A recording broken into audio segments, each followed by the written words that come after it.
लिख के बोलूँगा कि भाई आप अपना स्टैंड क्लियर करो कि आपके जो प्रोडक्ट्स हैं, पुरानी गाड़ियाँ जो हैं उसमें क्या E20 इस्तेमाल किया जा सकता है। तो आज मैं 29 ऑटो मैन्युफैक्चरर्स को चिट्ठी लिख रहा हूँ। चिट्ठियाँ बन गई हैं, बस जब ये पीसी चल रही है तो वो जा रही हैं सबको चिट्ठियाँ। 29 में से 3 लोगों को अलग चिट्ठी लिखी है और बाकी 26 को अलग लिखी है। 3 वो लोग हैं, मारुति, टोयोटा किर्लोस्कर और हीरो, जिन्होंने 4 जुलाई को सरकारी प्रेस कॉन्फ्रेंस में कहा था कि पुरानी गाड़ियों में अगर E20 इस्तेमाल किया जाए तो सेफ है। थोड़ी सी माइलेज गिरती है 3-4-5%, लेकिन कोई नुकसान नहीं होता गाड़ी को। तो इन लोगों को अलग से चिट्ठी लिखी है। ये वो चिट्ठी है जो इन 3 कंपनियों को लिखी है, टोयोटा किर्लोस्कर को, मारुति को और हीरो को। इस चिट्ठी में लिखा है, जी आपने 4 तारीख को सरकारी प्रेस कॉन्फ्रेंस में कहा था कि पुरानी गाड़ियों में E20 का इस्तेमाल किया जा सकता है। थोड़ी सी माइलेज कम होती है 4-5%, लेकिन नुकसान नहीं होता गाड़ी को। लेकिन आपका ओनर्स मैनुअल कहता है कि किसी भी हालत में 2023 के पुरानी गाड़ियों में 10% से ज़्यादा इथेनॉल ब्लेंडेड पेट्रोल इस्तेमाल नहीं होना चाहिए। तो ये दोनों पोजीशंस में आपके कंट्राडिक्शन है। आपका पब्लिश्ड मैनुअल, जो कि एक एग्रीमेंट है कंज्यूमर और आपके बीच में, वो कुछ कहता है और आपके रिप्रेजेंटेटिव सरकारी प्रेस कॉन्फ्रेंस में जाके कुछ कहते हैं। ये कोई माइनर मिस्टेक या डिस्क्रिपेंसी नहीं है। तो आपकी एक्चुअल पोजीशन क्या है, आप रिटर्न में पब्लिक करिए। इस चिट्ठी लिखने के 1 हफ्ते में आप क्लियर जवाब दीजिए कि क्या पुरानी गाड़ियों में E20 पेट्रोल इस्तेमाल किया जा सकता है, क्या उसकी वजह से केवल 4-5% ही माइलेज कम होती है और क्या उसकी वजह से कोई नुकसान नहीं होता। अगर ऐसा है तो उनसे 2 प्रश्न पूछे हैं कि अगर किसी की 5% से 10% से ज़्यादा माइलेज लॉस हुआ तो क्या आप उस कंज्यूमर को कॉम्पेंसेट करेंगे। अगर E20 इस्तेमाल करने से अगर किसी कंपोनेंट को नुकसान हुआ तो क्या उस कस्टमर को कंपोनेंट का हर्जाना दिया जाएगा। ये चिट्ठी इन 3 कंपनियों को भेजी है।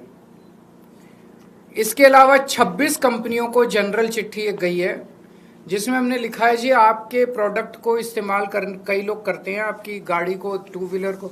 ये वो जनरल चिट्ठी है जो सबको गई है। तो आप अपना स्टैंड क्लियर कीजिए। इस टाइम काफ़ी कंट्रोवर्सी चल रही है E20 को लेके।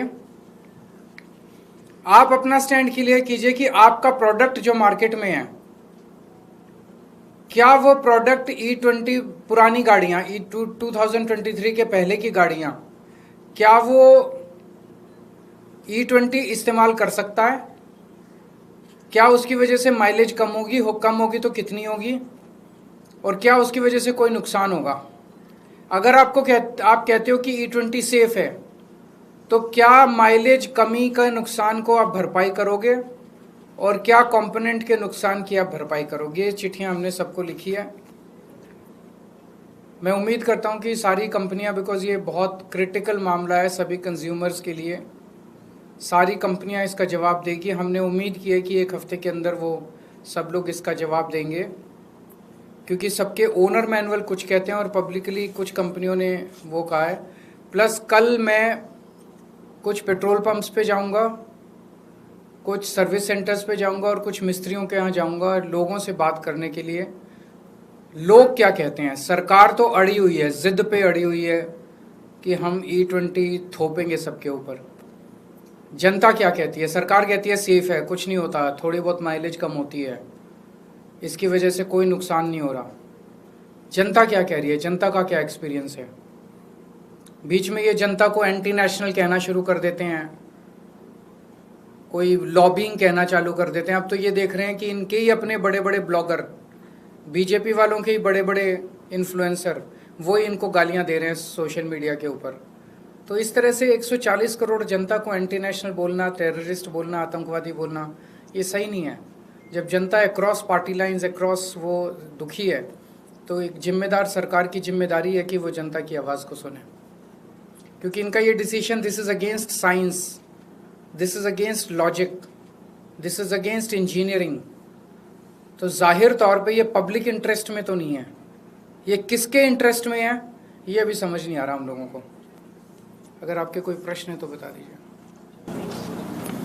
अपने का सर्विस सेंटर जाएंगे तो आप वहाँ पे जो लोग काम कर रहे हैं उनसे भी बात करेंगे, उनसे भी बात करेंगे, कंज्यूमर से भी बात करेंगे, सबसे बात करेंगे।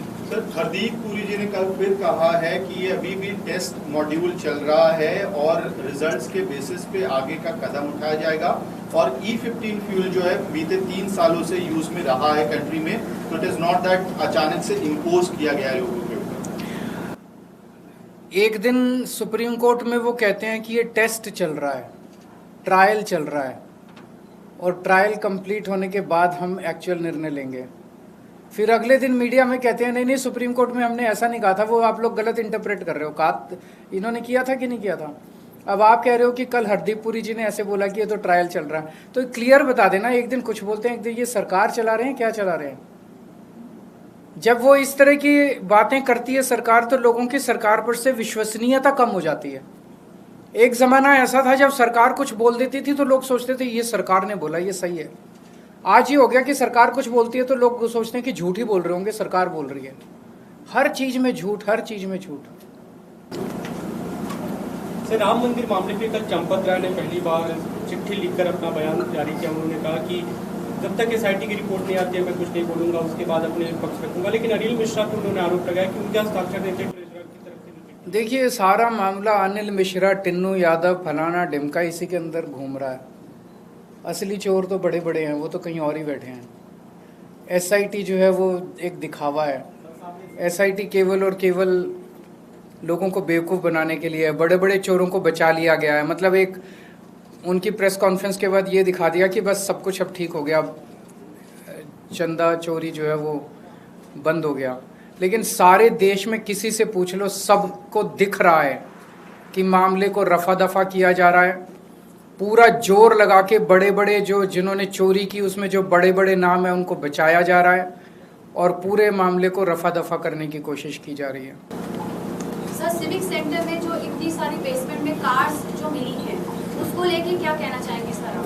क्योंकि ये उसके इस पे E20 पे बात कर लेते हैं थोड़ी सी, ये इम्पोर्टेंट, ज़्यादा इम्पोर्टेंट मुद्दा है। सर, बीते रोज अमित शाह दिल्ली में कई प्रोजेक्ट्स को इनॉग्रेट करने के लिए आए। उन्होंने कहा कि केजरीवाल एंड कंपनी ने 1500 मेट्रिक टन गोबर यमुना के अंदर प्रवाहित किया। वो कुछ भी बोल देते हैं, इन्होंने उसका अच्छा जवाब दिया था।